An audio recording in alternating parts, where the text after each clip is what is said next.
Hey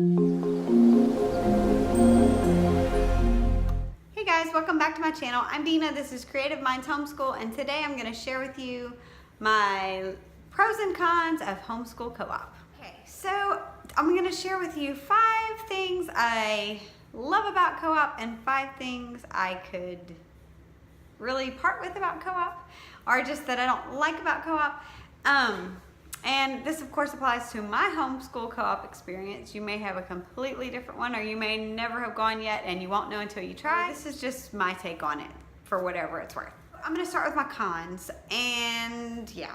So my cons are this. For my homeschool co-op, ours starts on Monday, or it's on Mondays. I hate going anywhere on a Monday. So that's just like a boo right off the bat for me. Just not a good day for us. Who wants to go somewhere on Monday? Not me. I want to start my school week on a Monday. I would much rather it be on a Friday. But I don't run the show, and I'm glad I don't, so I'll take it when it comes.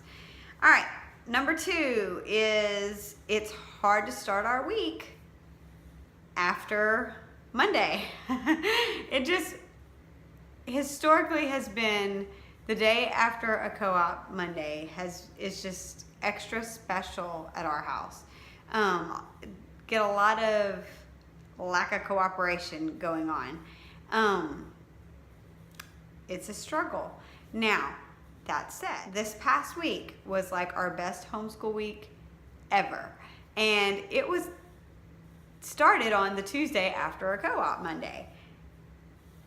And we have had the best really week and a half. So I don't know what happened there, but I can't complain, and we'll just leave it be. I don't know. I don't know if it's a fluke. I haven't decided if it's a fluke yet or not, but I will take it. Number 3, it's a very long day for mama. The kids, they can handle it. Like at our co-op, you have to attend at least 4 classes. So there are 5 in a day, and you have to attend at least 4. And previous semesters, When we started, I had twin preschoolers in co-op. That was rough. Then we had a beautiful year that they were all in co-op. They were in the same age group at co-op. I loved that one. I didn't have to worry about wherever it was. We were all together. It was just beautiful. And there were, I want to say we only went to 3 classes that semester. And then we would go to the library afterwards. So I felt like we were getting all of the things we needed to do. We were doing all the things. Like we were doing co-op, we were getting computer and library time. Bam, we were knocking it all out. Then last year, I spent the year pregnant at co-op, which was special. You know, I started the first semester of co-op that year. I was wanting to throw up all the time at co-op. The next semester at co-op, I was waddling and miserable and uncomfortable at co-op. So what do you do about that? That was just my experience, and it was tiring. And that year we went to all 5 classes just because of the way it worked out. We would have been leaving the gym to leave to go home when my kids would have been in gym. That did not fly. My kids were like, Seriously, Mama? Really?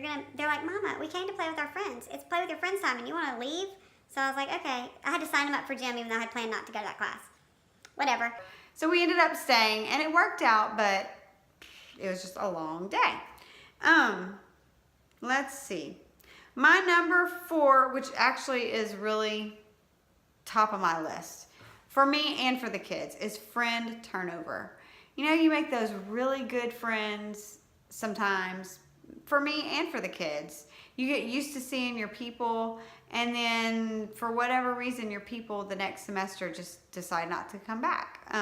We've had some of them go to public school. We've had some of them go to other co-ops. Some of them did other activities, and they just couldn't come back for whatever reason. And that's totally understandable. But at the same time, we miss our friends. That said, you can maintain friendships outside of co-op, which is good. I have a happy report on that. It's kind of a free-for-all, especially for my person who is not with me. The rule is the mama stays with the youngest kiddos that they have on campus. So Everett is kind of on his own, and I don't like the feeling of he's in charge of himself all day long. In one way, that's a good thing. In another way,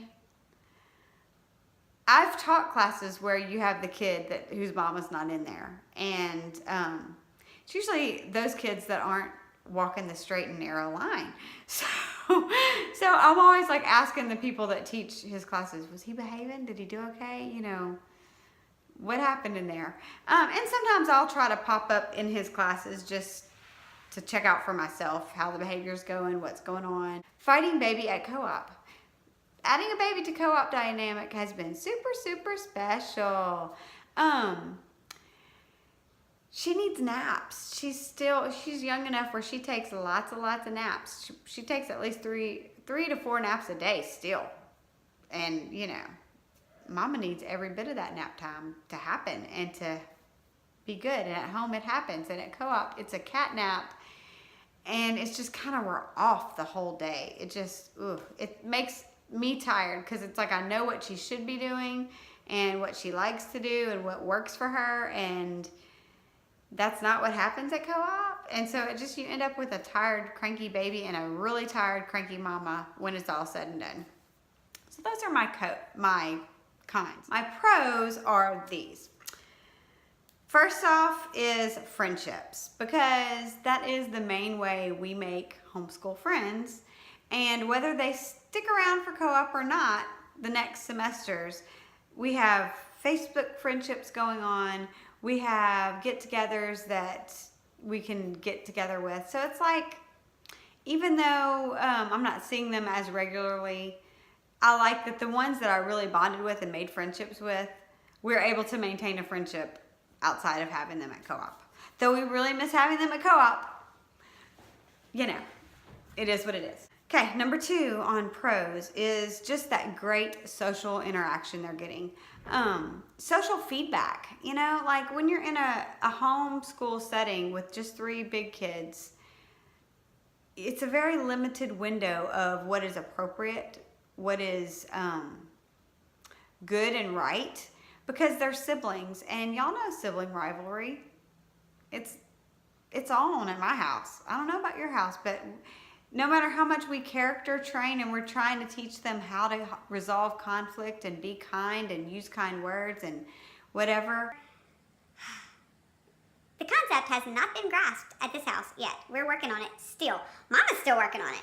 So it's learning how to interact in public, for one thing. What's appropriate in a group setting versus at home when you're a little bit more comfortable and can say what you want and do what you want to an extent.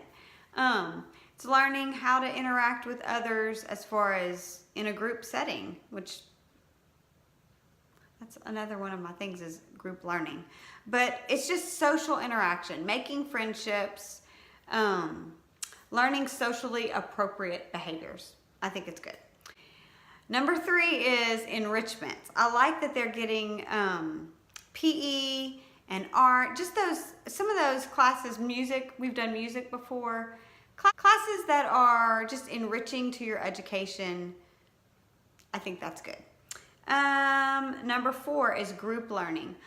I just think sometimes, I know, like, one of the reasons why I like that my kids aren't in public school is that they're not institutionalized and they're not part of herd mentality. At the same time, I think it's a good thing to be able to know how to be in a herd and adapt to a group and adjust your way you interact with people according to, I'm in a big group, this isn't the me show, you know, I need to sit down and be quiet and listen to my teacher, that kind of thing. So I just think group learning is an awesome experience for them. And though they're not getting it in the traditional way and in a daily way, they are getting it a good bit from co-op. Let's see, number 5 is a variety of classes. I like that co-op, you know, our co-op is mom-led. It's basically different moms teach different classes, whatever they're good at or knowledgeable about or their passion is. That's what they're getting from these moms. Some of them are grandmas. We've had retired teachers.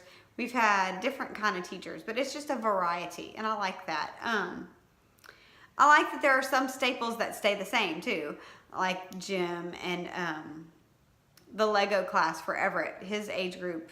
Well, he just started that this year, but every semester just about they have a Lego class that he can be a part of, and he loves that class. It's a very highly good on the social aspect, you know. So yeah, we like a variety of classes. Just might as well go and learn all we can about all the different things. So anyway, those are my pros and cons of our homeschool experience, our co-op experience. And if you have any comments, questions, anything about that, please feel free to leave it down below. Let me know about your co-op experiences. If you've gone to one, if you've considered it, you know, I don't know. I'm just nosy and want to know. So if you're a YouTuber, make a video about it and I'll watch it. Anyway, put your comments below. Feel free to give this video a thumbs up and show it some love, and I'll see you in the next one. Bye. Which I'm about to talk about group learning. Second time I've said it before I got there. Wait, Dino, wait. Too early. Back up. Okay, I'm talking. Scrap it. Back up. All right.